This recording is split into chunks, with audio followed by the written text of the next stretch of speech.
So energy carried by EM waves, you know, it carries electrical energy as well as magnetic energy.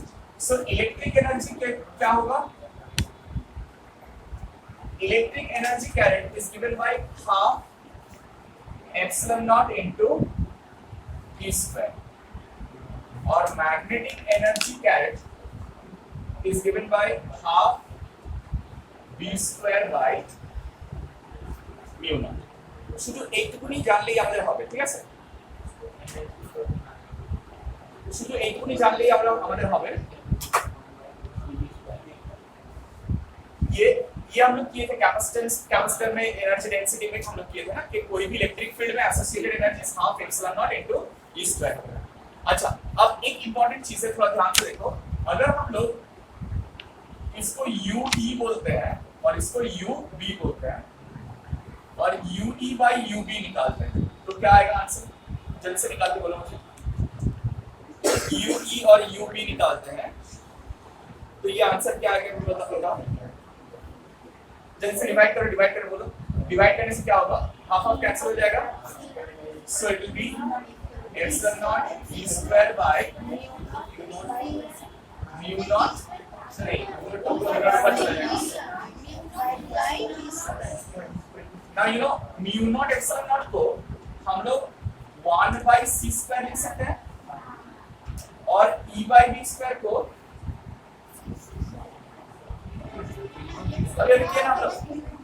because C is equal to 1 by root over of epsilon naught mu naught, then epsilon naught mu naught will be 1 by C square। हाँ वो not किया था obviously, ये obviously तुम लोग यहाँ पर not डाल सकते हो, sorry I forgot, नॉट डाल सकते हो, ठीक है?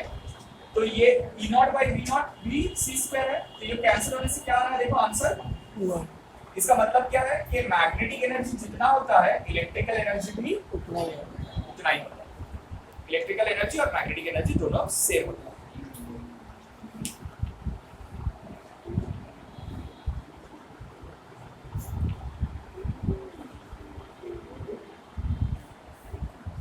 ठीक है?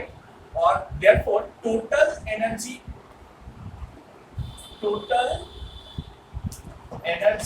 जो होता है that is UE plus UV। मतलब तुम उसको epsilon naught E naught square बोल सकते हो या B naught square by mu naught भी बोल सकते हो।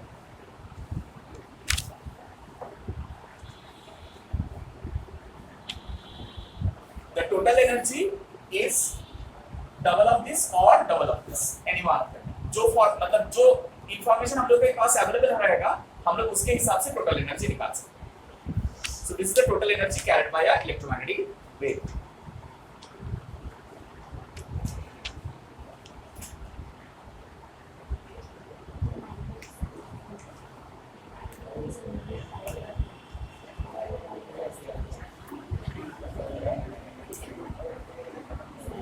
अच्छा, next write the definition.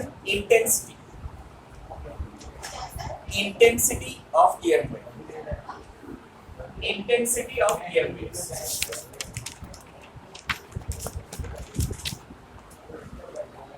ये हो गया था सब लोगों का? कहाँ पर बात करें?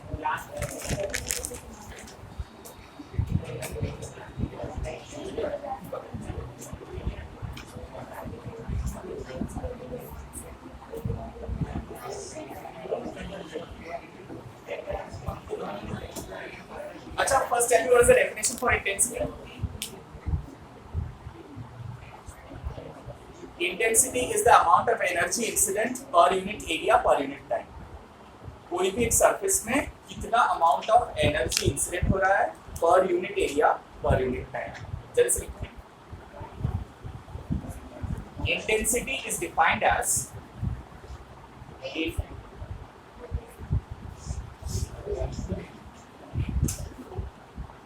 intensity is defined as the energy incident on any surface per unit area per unit time. Incident on any surface per unit area per unit time.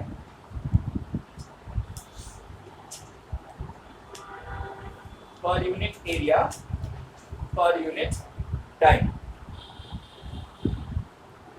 ठीक है।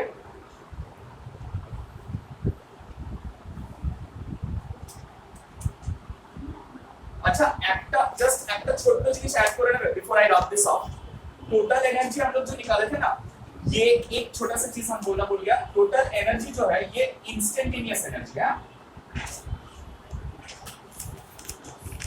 This is total instantaneous energy. एक बार जल्दी से लिख लो, ये जो लिखा है ये टोटल इंस्टेंटेनियस एनर्जी है, ठीक है। और average energy you average energy you average जो होता है, याद है हम लोग आरएमएस के साथ जब एवरेज को रिलेट किए थे, सॉरी पीक के साथ जब एवरेज को रिलेट किए थे तभी आरएमएस वाला कांसेप्ट आया था। सो पीक ईएमएफ और आरएमएस ईएमएफ में रिलेशन क्या था? ये क्या है? आरएमएस आई आरएमएस है, I RMS is I naught by root. So E RMS को हम लोग E naught by root two बोल सकते हैं। सो ई नॉट को हम लोग E RMS into root two बोल सकते हैं। ई नॉट को हम लोग E RMS into root two. So ये epsilon not into E not की जगह में ई आरएमएस हो जाता है, और ये B RMS square by square root two भी तो होगा ना मल्टीप्लाई। नहीं, वो तो इन दोनों के बीच में रिलेशन है, लेकिन जब हम लोग एवरेज एनर्जी निकालते हैं तो उसमें सिर्फ आरएमएस का वैल्यू आता है। अगर हम लोग को आरएमएस के साथ इंस्टेंटेनियस को रिलेट करना है तब ये रूट टू के जगह में होल स्क्वायर होकर बाई टू आता है। और कुछ जैसे ई आरएमएस होता है वैसे बी का चेंज इन वैल्यूज के लिए बी आरएमएस में होता है। अरे नहीं, मर्जी से नहीं एकदम ही नहीं। सुनो, कोई भी टाइम वैरिंग रिलेशन, दोनों ही टाइम वैरिंग रिलेशन है ना। इलेक्ट्रिक फील्ड का जो रिलेशन हम लोगों ने बनाया वो टाइम वैरिंग रिलेशन था, sine of some function omega t आया था। मैग्नेटिक फील्ड का जो रिलेशन है वो भी साइन वैरिंग रिलेशन ही था, sine of omega T minus X. E X आया था E naught sine omega T minus X, और बी वाई आया था B Z, sorry B Y और B Z. B naught into sine omega T minus X, हाँ जो सम में दिया हुआ था वो प्लस था, हाँ लेकिन हम लोग जो इक्वेशन बनाए थे वो माइनस बनाए थे। डिफरेंस ये है कि जिसमें माइनस होता है वो पॉजिटिव एक्स एक्सिस में प्रोपेगेट करता है, और जिसमें प्लस होता है वो नेगेटिव एक्स एक्सिस में प्रोपेगेट करता है, ठीक है। अब क्वेश्चन ये आ रहा है कि ये एक साइन फंक्शन के ऊपर डिपेंडेंट है और ये वाला भी एक साइन फंक्शन के ऊपर डिपेंडेंट है। तो जब भी साइन फंक्शन के ऊपर डिपेंडेंट कोई वेरिएबल रहता है उसको अगर हम लोग एवरेज इंटीग्रेट करके निकालते हैं तो उसका जो एवरेज वैल्यू होता है over a cycle that is taken as the RMS. ठीक है, तो इसलिए ई के जगह में ई नॉट की जगह में अगर ई आरएमएस लिखा है तो बी नॉट की जगह में हम लोग बी आरएमएस लिखेंगे। ऑलराइट,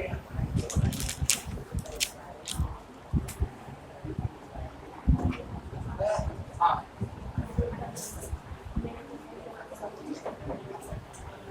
ये ओमेगा की माइनस एक बात है कि x माइनस ओमेगा ये ओमेगा की माइनस x माइनस ओमेगा।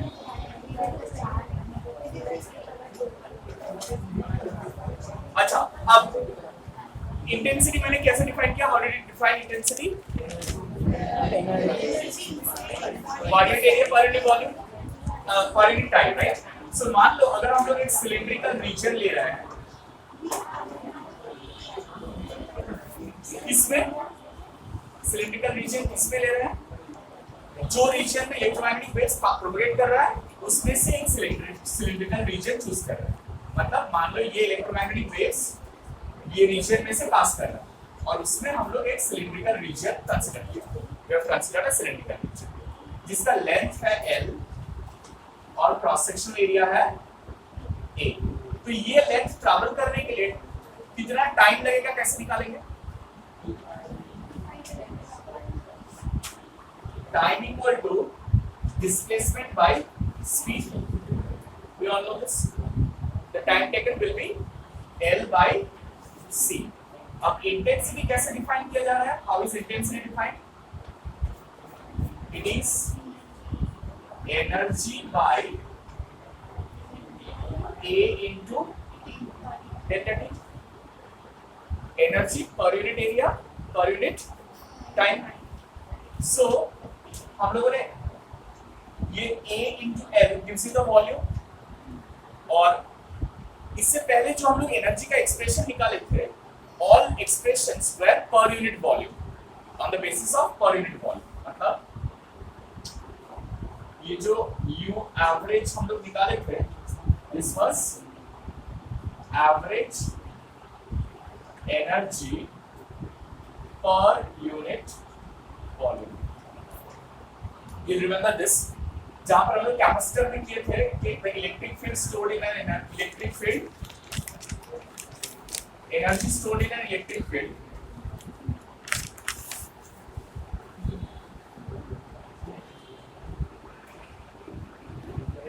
एक बार लुक बैक करते हैं. Energy stored in an electric field capacitance से कैसे निकाले थे हम लोग? कैपेसिटेंस में एनर्जी स्टोर कितना रहता है?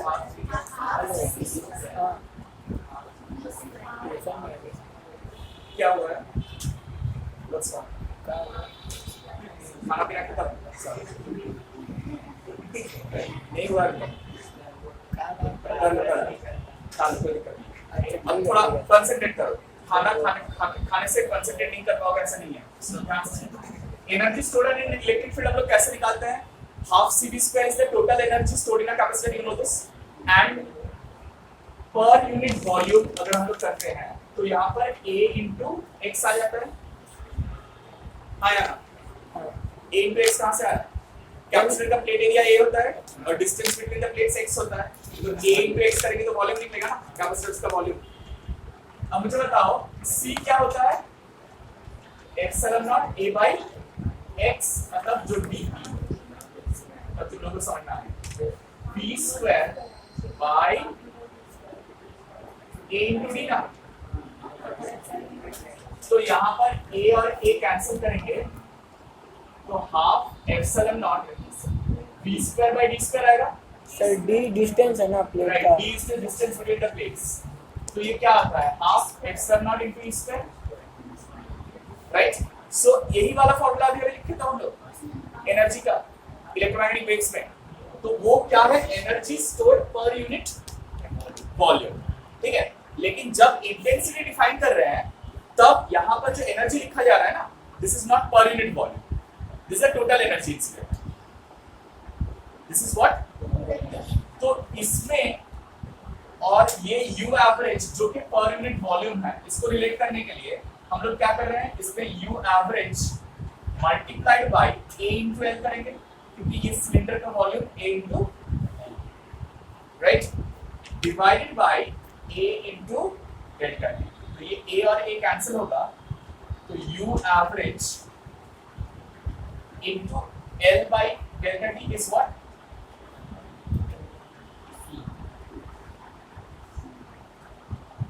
By C. Oh, by C, into C. So the intensity is average unit energy per unit volume multiplied by velocity of light. चौथा लिखना है. The intensity is average energy per unit volume multiplied by speed of light. Multiplied by speed of light.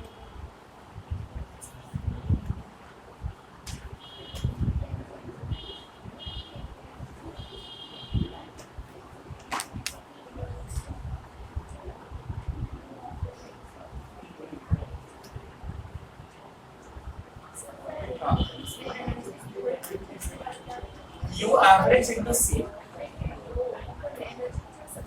हाँ, U average into A into L. Energy की जगह में U average into A into L, क्योंकि U average क्या होता है? Energy पर unit volume ना, और यहाँ पर टोटल इंसिडेंट एनर्जी क्या होता है? A into L वॉल्यूम हुआ तो इसका हम लोग इसमें सब्स्टिट्यूट करेंगे. इंटेंसिटी क्या है?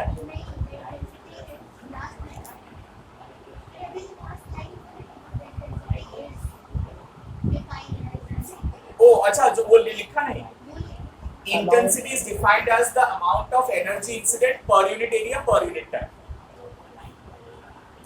Intensity is the amount of energy incident per unit area per unit time. तो इसलिए देखो यहाँ पर energy per unit area per unit time समझना है। अच्छा होएगा, चलिए लिखा just the last thing, momentum. Momentum of EM waves. Yes. EM waves, electromagnetic waves, they don't require material medium, that's true, but they do produce some momentum. ठीक है? और वो momentum कहाँ से आ रहा है? एनर्जी का concept से आ रहा है। ठीक है? So write this down. EM waves के लिए, the momentum of EM waves is given by the energy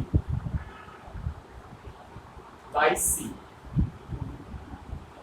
Energy by c, speed of light. ठीक है? सिर्फ मोमेंटम को ना EM waves का मोमेंटम दोनों तरीके से डिफाइन किया जाता है। एक है कि अगर वो डायरेक्टली इंसिडेंट होता है और पूरा एब्सॉर्ब हो जाता है, this is for full absorption. Full absorption. और फुल रिफ्लेक्शन के लिए, फुल रिफ्लेक्शन के लिए सेम चीज को एनर्जी बाय 2 into c लिखा जाता है। इसका कारण कुछ भी नहीं, फुल रिफ्लेक्शन में क्या होता है, the total change in momentum जो होता है वो इंसिडेंट माइनस रिफ्लेक्शन से हम लोग निकाला जाता है, और इंसिडेंट माइनस ऑफ माइनस करने से वहां पर ट्वाइस आ जाता है, the momentum comes twice, that's why the momentum becomes energy by 2 into c। Twice हो जाता है तो ऊपर में 2 होगा ना ना ना, मतलब ट्वाइस ऑफ मोमेंटम, मतलब 2p equal to e by c होता है। So p equal to e by 2c होता है।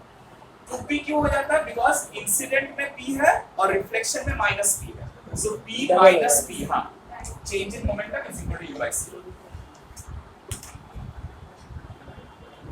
Well, now everyone, अच्छा